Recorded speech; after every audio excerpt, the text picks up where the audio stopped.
Hey, Shalom, this is part two. The honor to the elders and apostles of Great Millstone who rule well. Peace, salutations, and blessings to the elect. Yeah, I was going in on Purim, which just came in when, we're in the 14th day of the final month, before the real new year. And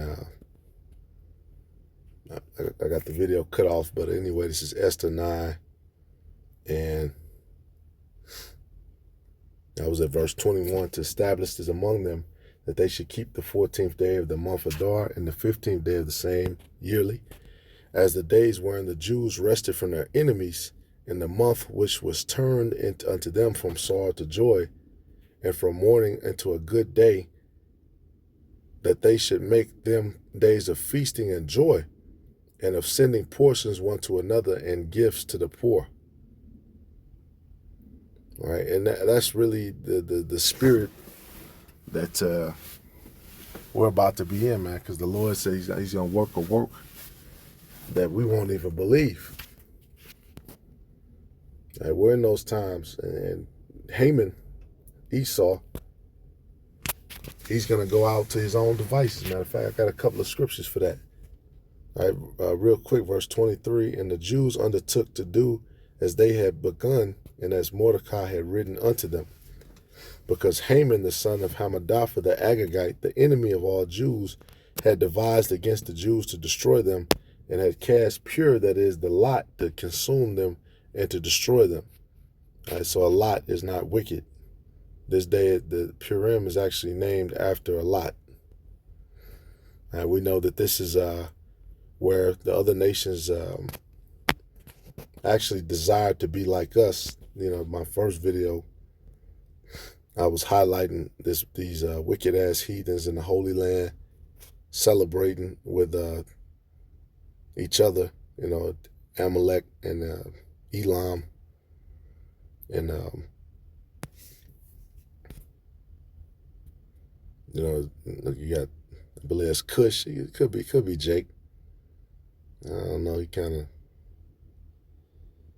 got the crown on. Okay, man. Maybe it is Jake. But anyway, he ain't celebrating right, because you celebrating with heathens.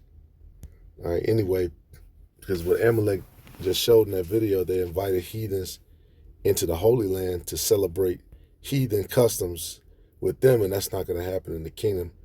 You can hear about that in part one. I forgot to get Esther 8 and 17.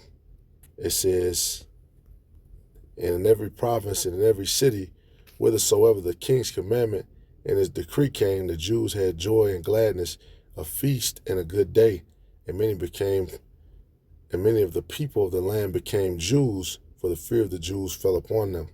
When you go into where it says became Jews, because you can't just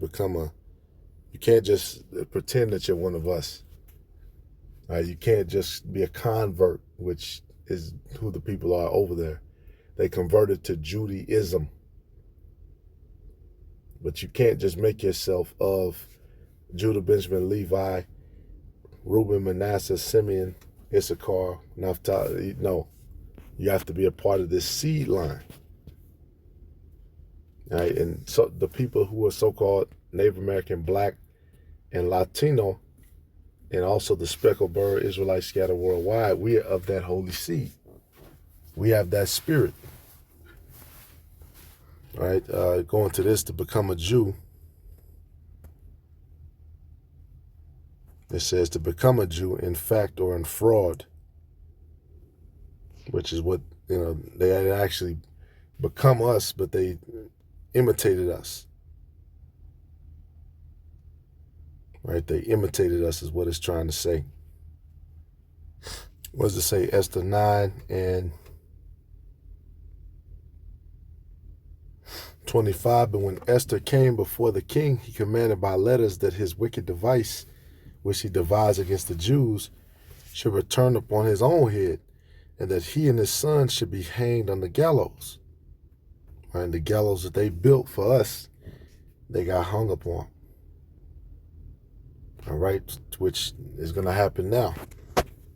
The devices and the stuff that they have planned for us, and the destruction, and all these things, which they're playing at, yeah, they're gonna happen to them.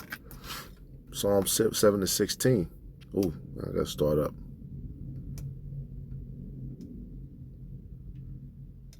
Psalm 7-11. The Most High judges the righteous, and the Most High is angry with the wicked every day. If he turn not, he will whet his sword. He hath bent his bow and made it ready. He hath also prepared for him the instruments of death. He ordained his arrows against the persecutors. Right, which these arrows, which are going to be shot forth or created by Esau.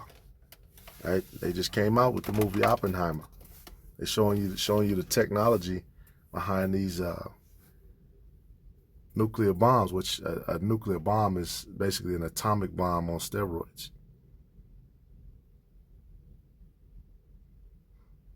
All right, it says, behold, he travaileth with iniquity, and have conceived mischief, and brought forth falsehood. He made a pit. And see, that's all they've done, man. They've travailed with iniquity, conceived mischief. You know, that bullshit where they plan some shit and then problem, reaction, solution, that's mischievous. You're trying to force, you know, a situation, force yourself to be looked at as right because you did some mischief and now you have the solution. That's mischief, man. That's some shit that a nigga would do. Stage, you know, steal from you and then help you look for it. All right, he made a pit and digged it and is fallen into the ditch which he made. And that's what's about to happen. This ditch of nuclear warfare and intimidation and all this shit is waiting on you. Right? It says his mischief shall return upon his own head, and his violent dealing shall come down upon his own pate, upon your own head. Right? Through violence shall Babylon be thrown down. And all this advancement and shit, it's gonna backfire. I will praise the Lord according to his righteousness, and will sing praise to the name of the Lord Most High. And you can see these Edomites, they're getting riled up. Like Jake getting riled up too, but you can see that the spirit of war is back on these Edomites. Because they see that Trump is going to, you know, let them slide with certain shit.